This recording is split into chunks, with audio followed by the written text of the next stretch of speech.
എപ്പോഴും പറയും എനിക്ക് എല്ലാ സിനിമകളും ഇംഗ്ലീഷ് സിനിമ അഭിനയിക്കാൻ ആഗ്രഹമുള്ള ഒരാളാണ്. അപ്പോൾ സിനിമ ലാംഗ്വേജ് ബാരിയർ കട്ട് ചെയ്തിട്ട് പുറത്തേക്ക് പോയിട്ട് സിനിമകളിൽ ചെയ്യണമെന്നാണ് ആഗ്രഹം.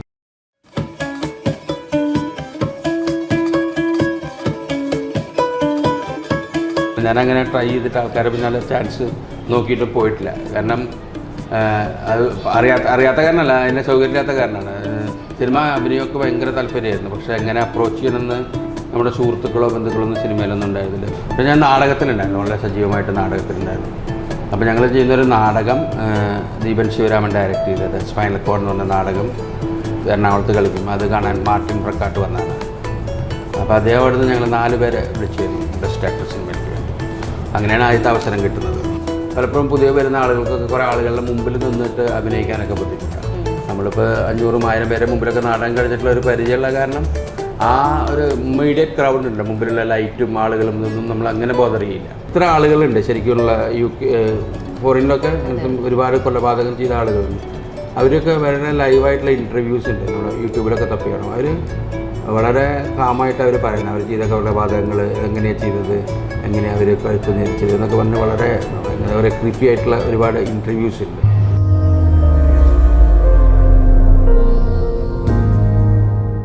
ഒരുപാട് കോമഡി വേഷങ്ങളിലൂടെ നമ്മൾ ചിരിപ്പിച്ചിട്ടുള്ള ഹാസ്യം നിറഞ്ഞ വില്ലൻ കഥാപാത്രങ്ങളിലൂടെയും നമ്മുടെ മുന്നിലേക്ക് എത്തിയിട്ടുള്ള, അതിനുശേഷം പോർത്തൊഴിൽ എന്ന സിനിമയിലൂടെ ഒരു സൈക്കോ വില്ലൻ ക്യാരക്ടറിലൂടെ വന്ന് നമ്മളെ ഞെട്ടിച്ചിട്ടുള്ള സുനിൽ സുഗതയാണെന്ന് നമ്മുടെ കൂടെ ഉള്ളത്. ചേട്ടാ നമസ്കാരം. നമസ്കാരം. പോർത്തൊഴിൽ കഴിഞ്ഞ് 1 വർഷത്തോളം ആയിരിക്കുകയാണ്. 1 വർഷം കഴിഞ്ഞ് ഇപ്പോഴും ആ ഒരു കഥാപാത്രം മുത്തുസെൽവൻ എന്നൊരു കഥാപാത്രം നോക്കുമ്പോൾ എന്താ തോന്നുന്നത് ശരിക്കും? അതെൻ്റെ കരിയറിലൊരു നമ്മൾ തീരെ പ്രതീക്ഷിക്കാതെ വന്ന ഒരു കഥാപാത്രമാണ്. എനിക്ക് പോലും അത്ഭുതപ്പെട്ടു. കാരണം ഞാൻ അതിനോട് സിമിലറായിട്ടുള്ള സാധാരണ സിനിമയിലെ ഒരു കഥാപാത്രം ചെയ്താൽ അതിനോട് ബന്ധപ്പെട്ടൊക്കെ കഥാപാത്രങ്ങളാണ് സാധാരണ തന്നെ.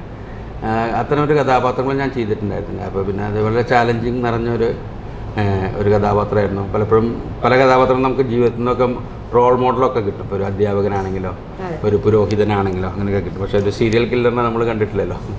അപ്പോൾ അത് നന്നായിട്ട് അതിനെ വർക്ക് ചെയ്യാനുള്ള ഒരു കഥാപാത്രമായിരുന്നു. കഥാപാത്രം സിനിമയിൽ അധികം സ്ക്രീൻ സ്പേസ് ഇല്ലെങ്കിലും അത് അങ്ങനെ നന്നായി വർക്ക് ചെയ്യാൻ പറ്റിയ ഒരു കഥാപാത്രമാണ്. നല്ല ഒരുപാട് എഫേർട്ട് എടുത്ത് ചെയ്താണ് നല്ല അപ്രീസിയേഷൻ കിട്ടുകയും ചെയ്തു. ഇപ്പോഴും അതിനെപ്പറ്റി ആളുകൾ പറയുന്നു, പ്രത്യേകിച്ച് അത് OTT-ലൊക്കെ വന്നപ്പോൾ. ഈവൻ സിനിമ കണ്ടപ്പോൾ എന്നെ അങ്ങനെ ഒരു റോളിൽ പ്രതീക്ഷിച്ചിരുന്നില്ലല്ലോ. പിന്നെ സിനിമയ്ക്ക് അങ്ങനെ പബ്ലിസിറ്റിയിലൊന്നും ഞാൻ വന്നിരുന്നില്ല. അപ്പോൾ എല്ലാവർക്കും ഒരു സർപ്രൈസ് ആയിരുന്നു. ഇപ്പം 1 വർഷമായി സിനിമ ഇറങ്ങിയതിന് ശേഷം, 1 വർഷത്തോളമായി. അപ്പം ചേട്ടൻ പല ഇൻ്റർവ്യൂസിലും പറഞ്ഞിട്ടുണ്ട് ഈ ഒരു സിനിമ കാണുന്നത് വരെ ഇത്ര ഒരു ക്രൂവലായിരുന്നു എന്ന് വിചാരിച്ചിട്ടില്ല എന്ന്. ഇല്ല ഞാൻ എന്താ വെച്ചാൽ ഞാനല്ല അതിന് ഡബ് ചെയ്തത്. പിന്നെ ഞാൻ മനഃപൂർവ്വം സാധാരണ നമ്മൾ വിഷ്വലൊക്കെ നോക്കാറുണ്ട്, ഷൂട്ട് കഴിഞ്ഞാൽ ഒന്നും പോയിട്ട് വിഷ്വലൊക്കെ ഉണ്ട്.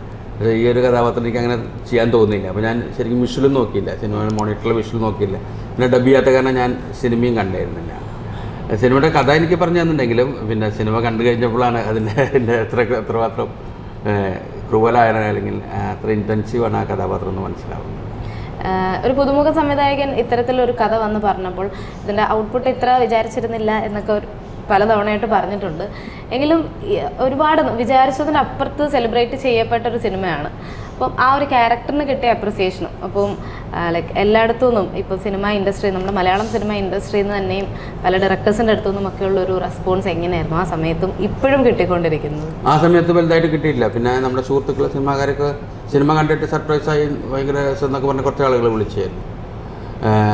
പിന്നെ ഇപ്പോൾ OTT ഇറങ്ങിയപ്പോൾ പിന്നെ കാണുമ്പോഴൊക്കെയാണ് പറയുന്നത്. അപ്പോൾ ഒരു സിനിമ ഇറങ്ങി കുറേ കഴിഞ്ഞിട്ട് വിളിച്ച് പറയുന്നതിന് അർത്ഥമില്ല. അപ്പോൾ എല്ലാവരും കാണുമ്പോൾ ഇപ്പോൾ ആൾക്കാർ പറയും ആ സിനിമേനെ പറ്റി.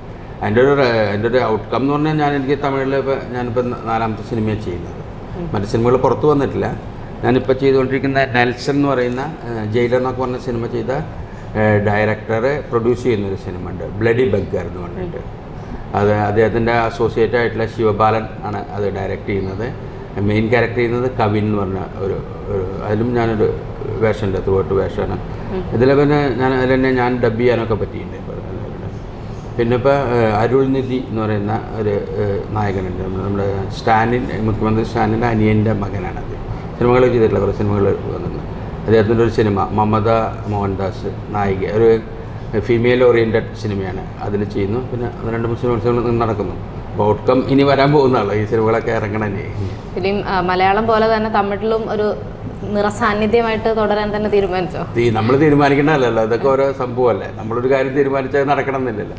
പക്ഷേ ആഗ്രഹമുണ്ട്. തമിഴ് മാത്രമല്ല, ഞാൻ എപ്പോഴും പറയും എനിക്ക് എല്ലാ സിനിമകളും ഇപ്പോൾ ഇംഗ്ലീഷ് സിനിമ വരെ അഭിനയിക്കാൻ ആഗ്രഹമുള്ള ഒരാളാണ്. അപ്പോൾ സിനിമ ലാംഗ്വേജ് ബാരിയർ കട്ട് ചെയ്തിട്ട് പുറത്തേക്ക് പോയിട്ട് സിനിമകളിൽ ചെയ്യണമെന്നാണ് ആഗ്രഹം. അപ്പോൾ അതിനുള്ള ശ്രമങ്ങൾ ഞാൻ ചെയ്യാറുണ്ട്, ഒരുപാട് കാലമായിട്ട് ചെയ്യുന്ന തന്നെയാണ്. ബെസ്റ്റ് ആക്ടർ എന്ന സിനിമയിലൂടെ ആയിരുന്നു സിനിമയിലേക്കുള്ളൊരു എൻട്രി. അതെ അതെ. അപ്പം ആദ്യമായിട്ട് സിനിമയിലേക്ക് എത്തിയതിൻ്റെ ആ ഒരു രീതി എങ്ങനെയായിരുന്നു? ഒരു ഡിഫിക്കൽട്ടീസ് ഫേസ് ചെയ്യേണ്ടി വന്നിട്ടുണ്ടോ? ഇല്ല, അങ്ങനെ ഡിഫിക്കൽട്ടി ഫേസ് ചെയ്തിട്ടില്ല. കാരണം ഞാൻ അങ്ങനെ ട്രൈ ചെയ്തിട്ട് ആൾക്കാരെ പിന്നാലെ ചാൻസ് നോക്കിയിട്ട് പോയിട്ടില്ല. കാരണം അത് അറിയാത്ത കാരണമല്ല, അതിൻ്റെ സൗകര്യമില്ലാത്ത കാരണമാണ്. സിനിമ അഭിനയമൊക്കെ ഭയങ്കര താല്പര്യമായിരുന്നു. പക്ഷേ എങ്ങനെ അപ്രോച്ച് ചെയ്യണമെന്ന് നമ്മുടെ സുഹൃത്തുക്കളോ ബന്ധുക്കളോ ഒന്നും സിനിമയിലൊന്നും ഉണ്ടായിരുന്നില്ല. പിന്നെ ഞാൻ തൃശ്ശൂർ ഞാൻ സ്വദേശം തൃശ്ശൂരാണ്. അപ്പോൾ അത്ര സജീവമല്ല സിനിമ, അധികം കൊച്ചിയിലൊക്കെ ആയിരുന്നു. അപ്പോൾ ഞാൻ നാടകത്തിലുണ്ടായിരുന്നു, വളരെ സജീവമായിട്ട് നാടകത്തിലുണ്ടായിരുന്നു. അപ്പോൾ ഞങ്ങൾ ചെയ്യുന്നൊരു നാടകം ദീപൻ ശിവരാമൻ ഡയറക്റ്റ് ചെയ്തത് സ്പൈനൽ കോഡ് എന്ന് പറഞ്ഞ നാടകം എറണാകുളത്ത് കളിക്കും. അത് കാണാൻ മാർട്ടിൻ പ്രക്കാട്ട് വന്നതാണ്. അപ്പോൾ അദ്ദേഹം അവിടുന്ന് ഞങ്ങൾ 4 പേരെ വിളിച്ചിരുന്നു ബെസ്റ്റ് ആക്ടർ സിനിമയിലേക്ക് വേണ്ടി. അങ്ങനെയാണ് ആദ്യത്തെ അവസരം കിട്ടുന്നത്. ഒരുപാട് പേര് പറയാറുള്ള നാടകത്തിൽ നിന്ന് സിനിമയിലേക്ക് പോകുമ്പോൾ ഉള്ളൊരു വലിയ ഡിഫറൻസ് ഉണ്ട്. ഇപ്പോൾ നാടകത്തിൽ സിനിമയിൽ അഭിനയിക്കുന്നതിൻ്റെ ഒരു 3 ഇരട്ടിയെങ്കിലും കൂടുതൽ അഭിനയിക്കണം. ഒരു വോയിസ് മോഡുലേഷൻ ആണെങ്കിലും സൗണ്ട് ആണെങ്കിലും. സിനിമയിൽ എന്ന് പറയുമ്പം അത്രയും വേണ്ടി വരുന്നില്ല. ഇതിലേക്ക് വന്നപ്പോൾ ഉള്ളൊരു ഡിഫറൻസ് ഫീൽ ചെയ്തത് എന്തൊക്കെയായിരുന്നു? അങ്ങനെയില്ല, നമ്മൾ നാടകത്തിലിപ്പോൾ ഒരു നാടകം തുടങ്ങിക്കഴിഞ്ഞാൽ കഥാപാത്രത്തിൻ്റെ വളർച്ച അല്ലല്ലോ. ആദ്യം മുതൽ അവസാനം വരെ ഒരു കഥാപാത്രത്തിൻ്റെ വളർച്ചയുണ്ട്. പിന്നെ നാടകം തുടങ്ങുന്നതിന് മുമ്പ് ഒരുപാട് കാലത്തെ പ്രിപ്പറേഷൻ ഉണ്ട്. റിഹേഴ്സൽ എന്ന് പറഞ്ഞാൽ ഇടയ്ക്ക് 3-4 ഇടയ്ക്ക് വർഷമൊക്കെ എടുത്തിട്ടാവും റിഹേഴ്സൽ ചെയ്യുന്നത്. അപ്പോൾ അങ്ങനെയൊക്കെ തേച്ച് മിനുക്കിയിട്ടാണ് ഇവിടെ വരുന്നത്. സിനിമ അങ്ങനെയല്ല. സിനിമ ഇടയ്ക്ക് വരുമ്പോൾ തന്നെ നടുവിലത്തെ ഭാഗവും ഷൂട്ട് ചെയ്യും. ഇടയ്ക്ക് ക്ലൈമാക്സ്, ചില സിനിമയുടെ ക്ലൈമാക്സ് ആദ്യം ഷൂട്ട് ചെയ്യും. അപ്പോൾ കണ്ടിന്യൂറ്റി നമ്മുടെ മനസ്സിൽ വേണം, അല്ലെങ്കിൽ നമ്മളത് കൺവിൻസ് ചെയ്യിക്കണം. സ്ക്രിപ്റ്റ് റൈറ്ററോ അതിൻ്റെ ഡയറക്ടറോ ഒക്കെ കൂടിയിട്ട് നമ്മൾ ആ കഥാപാത്രത്തിലേക്ക് എത്തണം. കഥാപാത്രം ചെയ്തൊരു യാത്രയുണ്ട് ആ സിനിമ ഷൂട്ട് ചെയ്യുന്ന സമയത്ത്. അതുവരെ ആ യാത്രയെ നമ്മൾ മനസ്സിൽ കണ്ടിട്ട് അങ്ങോട്ട് അവിടുന്ന് മുതലാണ് പിന്നെ അടുത്ത യാത്ര. അപ്പോൾ അതൊരു ഡിഫറൻസാണ്. പിന്നെ മറ്റു തരത്തിലുള്ള കാര്യങ്ങളൊക്കെ സിനിമ എഫേർട്ട് തന്നെയാണ്. രണ്ടിലും എഫേർട്ടൊക്കെ ഉണ്ട്. നാടകത്തിൽ നമ്മളെപ്പോഴും റീടേക്ക് ഇല്ല. നാടകത്തിൽ അല്ല, സിനിമയിൽ എത്ര വേണമെങ്കിൽ റീടേക്ക് ചെയ്യാം. അതൊക്കെ തന്നെ. നാടകത്തിൽ നിന്ന് വന്നിട്ട് സിനിമയിൽ പോയപ്പം ഈ റീടേക്കുകൾ അധികം പോവണ്ട എന്നൊരു അത് അങ്ങനെ എനിക്കങ്ങനെ റീടേക്കൊക്കെ വരും. സിനിമയിൽ ഒരുപാട് കാര്യങ്ങൾ വരും. പക്ഷേ എനിക്ക് എന്താ വെച്ചാൽ നാടകത്തിലുള്ളൊരു പരിചയം വേറെ തരത്തിലൊക്കെ സഹായമായിട്ടുണ്ട്. ഇപ്പം പലപ്പോഴും പുതിയ വരുന്ന ആളുകൾക്കൊക്കെ കുറേ ആളുകളുടെ മുമ്പിൽ നിന്നിട്ട് അഭിനയിക്കാനൊക്കെ ബുദ്ധിമുട്ടാണ്. നമ്മളിപ്പോൾ 500-1000 പേരെ മുമ്പിലൊക്കെ നാടകം കളിച്ചിട്ടുള്ള ഒരു പരിചയമുള്ള കാരണം ആ ഒരു ഇമ്മീഡിയറ്റ് ക്രൗഡ് ഉണ്ട്. മുമ്പിലുള്ള ലൈറ്റും ആളുകളും ഇതൊന്നും നമ്മൾ അങ്ങനെ ബോധർ ചെയ്യില്ല. പിന്നെ ഡയലോഗ്സ്, നമ്മൾ നാടകത്തിലെ ഡയലോഗ്സ് ഒന്നും ഇപ്പോൾ പ്രോംപ്റ്റിംഗ് ഒന്നുമില്ല നാടകത്തിൽ. നമ്മളിപ്പോൾ 1 മണിക്കൂർ ഇതായിരിക്കുള്ള നാടകം വെച്ചാൽ നമ്മളത് പഠിച്ചിരിക്കും. പക്ഷേ സമയമുണ്ട് നാടകത്തിലാകുമ്പോൾ പഠിക്കാൻ. അപ്പോൾ ആ തരത്തിലൊക്കെ നമുക്ക് കുറേ സൗകര്യങ്ങളൊക്കെ കിട്ടി. സൗകര്യമല്ല, കുറേ ആ എക്സ്പീരിയൻസ് നമുക്ക് ഒരുപാട് സഹായിച്ചിട്ടുണ്ട്. ചേട്ടൻ പോർത്തോടിൽ എന്ന സിനിമയിലെ ആ ഒരു ക്യാരക്ടർ ഇത്രയധികം ക്രൂവലാണ് എന്ന് ചിന്തിച്ചിട്ടില്ല എന്ന് പറഞ്ഞു. ഇപ്പോൾ മലയാളത്തിൽ ചെയ്തിട്ടുള്ള നെഗറ്റീവ് ഷെയ്ഡുള്ളൊരു ലണ്ടൻ ബ്രിഡ്ജിലെ ക്യാരക്ടർ, ആ ക്യാരക്ടറിൻ്റെ ഒരു അതിൻ്റെ ഒരു വളർച്ച എങ്ങനെയായിരുന്നു? ആ ക്യാരക്ടർ ബിൽഡ് ചെയ്തതും ആ സിനിമ ലണ്ടൻ ബ്രിഡ്ജ് എന്ന സിനിമയിലൊക്കെ അത് അങ്ങനെ അങ്ങനത്തെ ആളുകളെ ഞാൻ എൻ്റെ സുഹൃത്തുക്കൾ തന്നെ ഉണ്ട്. ഞാൻ UK-ലും അവിടെയൊക്കെ ഭാര്യമാരുടെ ഇതിൽ വിസയിൽ പോവുകയും പിന്നെ അവിടെ നിൽക്കുകയും അവർ ഇതേപോലെ അങ്ങനത്തെ ആളുകളൊക്കെ ഞാൻ കണ്ടിട്ടുണ്ട്. അതൊക്കെ നമുക്ക് ഇവിടുന്ന് വേണമെങ്കിൽ റെഫറൻസ് എടുത്തിട്ടൊക്കെ ചെയ്യാം. പിന്നെ ജിത്തു ആയിരുന്നു അതിൻ്റെ ഇത് ചെയ്തിരുന്നത്, അതിന് സ്ക്രിപ്റ്റ് ചെയ്തിരുന്നത് ജിനു ജോസഫ്. അപ്പോൾ അദ്ദേഹം വളരെ വിശദമായിട്ട് അതിനെ പറ്റിയിട്ട് പറഞ്ഞിട്ടുണ്ട്. അതൊക്കെ നമുക്ക് മനുഷ്യനാണ്, ഇപ്പോൾ നമ്മൾ കണ്ടുമുട്ടുന്ന ആളുകളാണ്. അത് പിന്നെ നമ്മുടേതായ കാര്യങ്ങളൊക്കെ കൂട്ടുമ്പോൾ ഇതാണ് കുറച്ച് വന്നത്. ഇതിൻ്റെ പ്രിപ്പറേഷൻ ഉണ്ടായിരുന്നു. ഇതിൻ്റെ പ്രിപ്പറേഷൻ എന്ന് പറഞ്ഞാൽ ഇത്ര ആളുകളുണ്ട് ശരിക്കുമുള്ള ഫോറിനിലൊക്കെ ഒരുപാട് കൊലപാതകം ചെയ്ത ആളുകളുണ്ട്. അവരൊക്കെ വളരെ ലൈവായിട്ടുള്ള ഇൻ്റർവ്യൂസ് ഉണ്ട്, നമ്മുടെ യൂട്യൂബിലൊക്കെ തപ്പിയാണ്. അവർ വളരെ കാമായിട്ട് അവർ പറയുന്നത് അവർ ചെയ്ത കൊലപാതകങ്ങൾ എങ്ങനെയാണ് ചെയ്തത്, എങ്ങനെയാണ് അവർ കഴുത്ത് ഞെരിച്ചത് എന്നൊക്കെ പറഞ്ഞ് വളരെ എന്താ പറയുക ക്രീപ്പി ആയിട്ടുള്ള ഒരുപാട് ഇൻ്റർവ്യൂസ് ഉണ്ട്. പുസ്തകങ്ങളുണ്ട് ഇതിനെ പറ്റിയിട്ടുള്ള പുസ്തകങ്ങൾ. അപ്പോൾ അത്തരം കുറേ റെഫറൻസ് ഇദ്ദേഹം തന്നിരുന്നു എൻ്റെ സംവിധായകൻ വിഘ്നേഷ് രാജാണ്. അപ്പോൾ അത് ഞാൻ പ്രിപ്പയർ ചെയ്തിരുന്നു അതിനെ പറ്റിയിട്ട്. പിന്നെ ഈ കഥാപാത്രത്തിൻ്റെ ഒരു ബാക്ക് സ്റ്റോറി അദ്ദേഹം എനിക്ക് പറഞ്ഞു തന്നിരുന്നു. ഈ മുത്തുച്ചെൽവൻ എന്തുകൊണ്ട് ഇങ്ങനെയായി, അയാളുടെ ഒരു ബാക്ക്ഗ്രൗണ്ട് എങ്ങനെയാണ് എന്നൊക്കെ പറഞ്ഞാൽ വലിയൊരു സ്റ്റോറി. ഞാൻ നേരത്തെ ഇത് മുഴുവനും സിനിമയിൽ വരും, പക്ഷേ സിനിമയിൽ അതൊന്നും വരുന്നില്ല. അയാൾ നമ്മളെ ലോഡ് ചെയ്തിട്ടുണ്ടായിരുന്നു, നമ്മളങ്ങനെ പ്രിപ്പയർ ചെയ്തിട്ടുണ്ടായിരുന്നു. ഒരു കഥാപാത്രം എന്തുകൊണ്ട് ഇങ്ങനെയാണ്, അല്ല എന്താണ് ഇയാളുടെ ബാക്ക്ഗ്രൗണ്ട്. അപ്പോൾ നമുക്കത് ആസ് ആൻ ആക്ടർ അത് വളരെ ഹെൽപ്പ് ചെയ്യുന്നൊരു കാര്യമാണ്. ഈവൻ അതിൽ ശരത് കുമാർ അഭിനയിച്ച ഒരു കഥാപാത്രമുണ്ട്. അതേ ഒരു വളരെ ട്രോമയെ കൂടി കടന്നുപോയ കഥാപാത്രം എന്ന് പറയുന്നുള്ള ചെറിയൊരു സൂചനകളാണല്ലോ. നമുക്കറിയാം അയാൾ എന്തൊക്കെയോ വലിയ ബുദ്ധിമുട്ടും കാര്യങ്ങളൊക്കെ ഉണ്ടായിട്ടുണ്ട്, പക്ഷെ എന്താണെന്ന് പറയുന്നില്ല. അങ്ങനെ അപ്പോൾ ശരത് കുമാറിൻ്റെ ഒരു ഇൻ്റർവ്യൂവിൽ ഞാൻ കേട്ടു, അദ്ദേഹം പറഞ്ഞിട്ടുണ്ട് ഇങ്ങനത്തെ ഒരു ബാക്ക് സ്റ്റോറി അദ്ദേഹത്തെ ഈ സംവിധായകൻ പറഞ്ഞു കൊടുത്ത് അയാളെ പ്രിപ്പയർ ചെയ്തിട്ടുണ്ടെന്ന്. അപ്പോൾ അത്തരം കാര്യങ്ങളൊക്കെ നമ്മൾ ഹെൽപ്പ് ചെയ്തു നന്നായിട്ട്. ഒരു സിനിമയുടെ സ്ക്രിപ്റ്റ് സെലക്ഷൻ എങ്ങനെയാണ്? ഒരു സെലക്ഷനും ഇല്ല, കിട്ടിയത് ചെയ്യാതൊക്കെ തന്നെയാണ്. അങ്ങനെ ഭയങ്കര സെലക്ഷനൊന്നുമില്ല.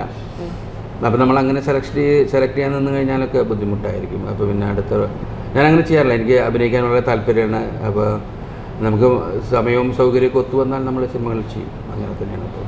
പക്ഷേ ഫിലിമോഗ്രാഫി നോക്കുമ്പം 2016 ശേഷം സിനിമകൾ ചെയ്തിരിക്കുന്നത് അതിന്റെ കൗണ്ട് കുറയുന്നുണ്ട്, നമ്പേഴ്സ് കുറയുന്നുണ്ട്. അത് അങ്ങനെ അല്ലല്ല, സെലക്ഷൻ ഒന്നല്ല. അല്ലല്ല, സിനിമ വരുന്നു കുറഞ്ഞാണ്, പുതിയ ആളുകൾ വന്നു, അതൊക്കെ തന്നെയായിരിക്കും. പിന്നെ ഞാൻ നാടകം ചെയ്യും, പക്ഷേ സിനിമ വന്നതിൻ്റെ കുറവ് തന്നെയാണ്. അല്ലാണ്ട് ഞാൻ അങ്ങനെ സെലക്ഷനായിട്ട് സിനിമകൾ റിഫ്യൂസ് ചെയ്തിട്ടില്ല. വേറെ വല്ല ചെറിയ കാരണങ്ങൾ അങ്ങനെ ചെയ്യാറില്ല. പക്ഷെ ചിലപ്പോൾ നമുക്ക് സൗകര്യം കിട്ടാറില്ല, അത് കാരണമാണ്. ഇപ്പോൾ പുതുമുഖ സംവിധായകരുടെ സിനിമകൾ ചെയ്തിട്ടുണ്ട്. അപ്പം എക്സ്പീരിയൻസ്ഡ് ആയിട്ടുള്ള ഡയറക്ടേഴ്സിൻ്റെ കൂടെ വർക്ക് ചെയ്ത് പുതുമുഖരായിട്ടുള്ളവരുടെ കൂടെ വർക്ക് ചെയ്തിട്ടുണ്ട്. ഇതിൽ തന്നെ തോന്നിയിട്ടുള്ള ഒരു ഡിഫറൻസ് ആസ് എൻ ആക്ടർ എന്തൊക്കെ ഡിഫറൻസ് ആണ് തോന്നിയിട്ടുള്ളത്? അത് ഞാൻ ആദ്യം തന്നെ ചെയ്ത് നമ്മളൊരു എസ്റ്റാബ്ലിഷ്ഡ് സിനിമ എന്ന് പറഞ്ഞപ്പോൾ ഇത് ചാപ്പാക്കുരിശ് എന്ന് പറഞ്ഞാൽ അതാണ്. അത് ഫുൾ ലെങ്ത് ക്യാരക്ടർ ചെയ്താണ്. അപ്പോൾ ഓൾമോസ്റ്റ് 10 years കഴിഞ്ഞു അത് ചെയ്തിട്ട്. അത് ഏറ്റവും അന്നത്തെ ന്യൂ ജനറേഷൻ സിനിമയായിരുന്നു. അന്ന് എന്ന് പറഞ്ഞാൽ ഈ ചെറിയ ക്യാമറയൊക്കെ വെച്ചിട്ട്, ഡിജിറ്റൽ ക്യാമറയൊക്കെ വെച്ചിട്ട്. അതിൻ്റെ മെയിൻ ഇതൊക്കെ നടന്നിരിക്കുന്നത് ഒരു ഷോപ്പിംഗ് അല്ല, ഒരു സൂപ്പർ മാർക്കറ്റിലാണ്. അപ്പോൾ വളരെ തീരെ ബഹളമില്ല, ലൈറ്റും മിനിമം ലൈറ്റൊക്കെ വെച്ചിട്ട് ഷോപ്പിംഗ്. അവിടെ ആൾക്കാർ വന്ന് സാധനങ്ങളൊക്കെ പർച്ചേസ് ചെയ്യുന്നുണ്ട്. തൊട്ടപ്പുറത്ത് അതിലാണ് ഷൂട്ടിങ്. അല്ലാണ്ട് വേറെ ഷൂട്ടിംഗ് അതൊന്നും തോന്നില്ല. പിന്നെ നമ്മളൊന്നും അന്ന് അറിയില്ല ആർക്കും. ഈവൻ ഫഹദിനെ പോലും ആളുകൾക്ക് തിരിച്ചറിയുന്നില്ല. ഫഹദ് വരുന്നുണ്ട്. വിനീതിനെ മാത്രമാണ് അന്ന് അറിയുന്ന ഒരു എസ്റ്റാബ്ലിഷ്ഡ് ആക്ടർ എന്ന് പറഞ്ഞ നിലയ്ക്കായിരുന്നു. അപ്പോൾ അത്ര ഒരു സിനിമയിലാണ് ഞാൻ തുടക്കം കുറിക്കുന്നത്. പിന്നെ ഞാൻ കുറേ ഷാജി കൈലാസ്, സിബി മനിൽ സാർ, എല്ലാം ഒരുപാട് വലിയ കമൽ സാർ സിനിമകളിൽ അഭിനയിച്ചിട്ടുണ്ട്. ഇവിടെ കുറച്ച് എന്താ പറയുക, കുറച്ചും കൂടി ഫ്രണ്ട്ലി എന്ന് പറയാൻ പറ്റില്ല. കുറച്ചും കൂടി എല്ലാവരും നമ്മളൊരു കോളേജിൽ പോയതും ഒരു ഓഫീസിൽ പോയി അങ്ങനെയൊക്കെ വേണമെങ്കിൽ പറയാം. ഒരു കോളേജ് ക്ലാസ്സിൻ്റെ ഒരു ബഹളവും കാര്യങ്ങളൊക്കെ ഉണ്ടാവും പലപ്പോഴും. പക്ഷേ മറ്റൊരിടത്ത് ഒരു ഓഫീസിൽ പോയി അങ്ങനത്തെ അച്ചടക്കം, അങ്ങനെ ആ ഒരു സീനിയോറിറ്റി ഉള്ളൊരു ഇതുണ്ട്. പക്ഷേ പുതിയ വരുന്ന ആളുകളും നല്ല ഗ്രാഹികളുള്ള ആളുകൾ തന്നെയാണ് വരുന്നത് പറയുന്നത്. പിന്നെ ഇപ്പോൾ പഴയ സംവിധായകരൊപ്പം വർക്ക് ചെയ്യുന്നതിനും ഒരുപാട് പുതിയ ആൾക്കാരുണ്ട്. അങ്ങനെ ഭയങ്കര ഒരു ഡിഫറൻസ് ഒന്നും പറയാൻ പറ്റില്ല. അല്ലെങ്കിൽ കുറച്ചൊരു ബഹളം കുറവായിരിക്കും എന്ന് മാത്രം പറയാൻ പറ്റില്ല. അത്രേ ഉള്ളൂ.